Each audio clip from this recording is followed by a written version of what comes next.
तो महागठबंधन की बैठक में झामुमो और रालोचपा के अनुपस्थिति पर जेडीयू के राष्ट्रीय प्रवक्ता राजीव रंजन ने कहा कि झामुमो ने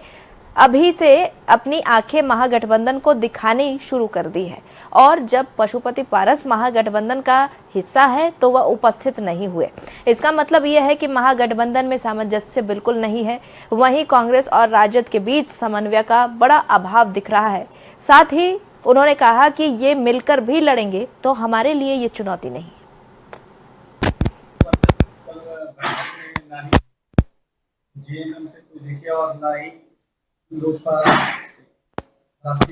अपनी धमकियां भी देती है।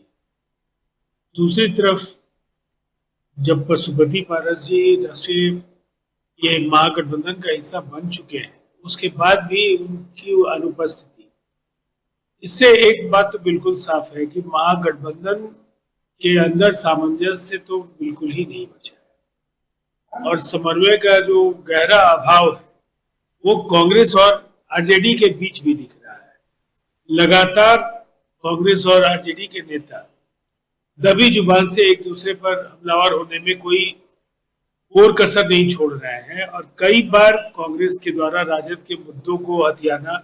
और राजद द्वारा कांग्रेस के मुद्दों को हथियाना, ये खेल भी जारी है।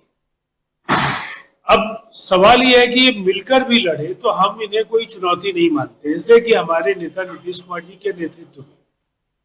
जनता दल यूनाइटेड, भारतीय जनता पार्टी और अन्य 3 सहयोगी दलों का जो ये गठबंधन है एक अपराजय बढ़त की ओर बढ़ रहा है और एक विराट लक्ष्य 225 सीटों का हम हासिल करेंगे, इसलिए कि जनता का आशीर्वाद हमारे साथ है। दूसरी तरफ ये मिलकर भी लड़े तो भी हम ये मानते हैं कि कोई बहुत बड़ा फर्क वो नहीं ला पाए, लेकिन अगर अलग अलग लड़े तो